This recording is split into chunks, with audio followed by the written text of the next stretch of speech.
2, 1, 2, 3, all good. It's a mixed bag, really, mixed feelings, because on the other hand, it's been really nice to just stop, be at home, do the things that you have not been able to do for the past 10 years. But on the other hand, it's a terrible, terrible tragedy, what's going on. And the more time passes by, the more you feel like just wanting to go back. The band itself, I'm sorry for pausing there. Yeah, because I think this was done. This interview was done like around 2020 during the whole pandemic was going on. Yeah, because I know it made everybody sit back and really reflect and look at life and like, okay, I'm just going. I need to just stop. And they was able to sit and actually say, what do I really want in life? What do I really need? Is everything really that serious? Do you really need that big house? Do you really need that big car? Do you really need to be working like 40, 60 hours a week? Or do you need to sit back? Is that killing you? You know what I'm saying? Are you really enjoying life or just existing? You know what I'm saying? So I see that. But also, there was also a need to get back to it, though, because like that cabin fever was something else. I know you guys know that cabin fever was something else. We have a long history, so we can kind of survive for a year. But then again, for the technical crew, for the management, it's a real nightmare. And the whole business, I wouldn't call it a death blow, but something close to that. And I just hope that the governments all around the world, you know, realize the situation and help the best they can. But talking about all this on a personal level, like I said, mixed feelings. We have been doing the Ari album now, which was supposed to take place next year at the earliest, but we decided that now we have this break, we might just as well do it. So that's all being recorded and we're gonna mix it in a few weeks. So it should be ready in about 2 months. Then I've been writing this book of mine, the Forever Project. That should be ready by New Year. A lot of renovating in the house. Our house has never been so clean as it is now because you just have the time to clean it up all the time. So. Yeah, during that time in 2020, yeah, like I did a lot of cleaning, started learning a lot of new things. I was on the internet a lot. Like I started getting certified in a lot of, for those that don't know, I do like a lot of software. I'm like a software analyst. So I started learning a lot of programming languages and a lot of technical certifications, you know, becoming an administrator for this, becoming an analyst for that, getting a lot of safe certifications, Salesforce admin, etc., cloud assistant, all types of stuff. Like when you have to stop and pause, you're like, wait a minute, I can get certified. And some of these certifications, for those that don't know, if you're looking for a different way to change your job, some of these certifications can just take a week to get. And if doing a week worth of certifications, you can like explode your money exponentially. Trust me on that. I know. Trust me on that.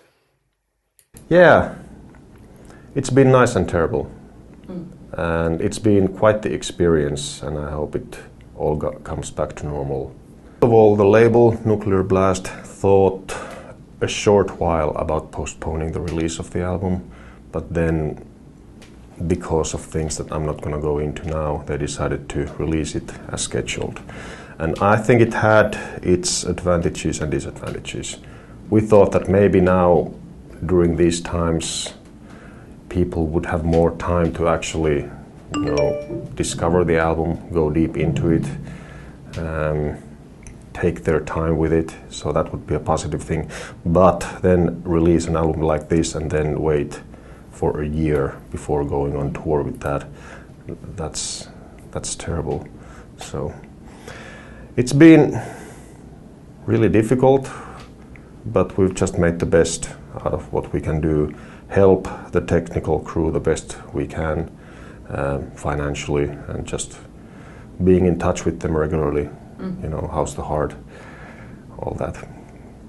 But we are coping, for sure. And everybody is remembering constantly that this is not for forever. No matter what happens, it's gonna go away at some point.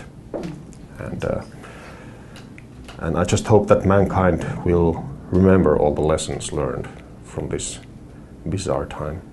Yeah, when has mankind ever remembered anything? I mean,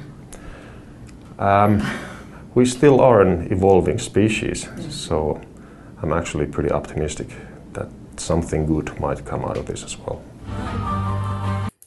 Yeah, a lot of stuff did come out good. Like, so a lot of stuff came out good and a lot of stuff came out bad. I'll start with the bad stuff, like people losing businesses, people losing their homes, people not making money, people, you know, just like in the dumps, staying home. But on the good side, it did open up new businesses for people that never thought they would be able to open their own business. They started learning new things about making money online and getting out there, seeing the world, and actually slowing down and seeing the world for what it is. And, you know, a lot of people changed their lives with the pandemic. It was like it was an equilibrium. Some people lost their business and lost money in the pandemic, and others became rich in it that were likely were never going to be rich from affiliate marketing, YouTube, you know what I'm saying, e-commerce, Shopify brands, all types of stuff.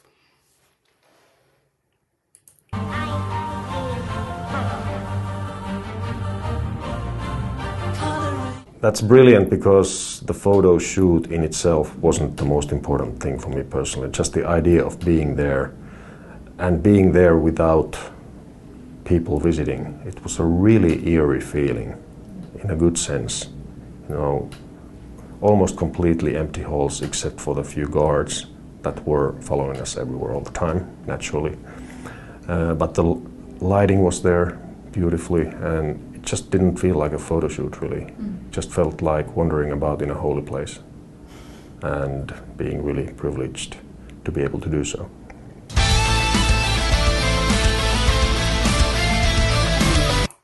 I'm gonna stop it right there. I'm gonna look at some of the comments what some people were feeling during this interview real quick for you. We're gonna check down here in the comments what they thought. But we got Rory1. It does not matter how much time passes, we will always miss Juka and love him. Leah Ann says, whenever I watch interviews with Tuomas, he always makes me feel peaceful. Yeah, he did have a peacefulness to him. I think it's his quiet, calm demeanor reflecting back. He seems genuinely nice, intellectually deep person. PPC4 says, such intelligence with measured words and careful choice of responses. Also good to hear Juka is doing better. Still miss the guy. Let's check. We got Hamish Alexander saying, he's such a wonderful being. Maria Valini says, thank you, Tuomas. You are so special. And thanks, Radio Metal.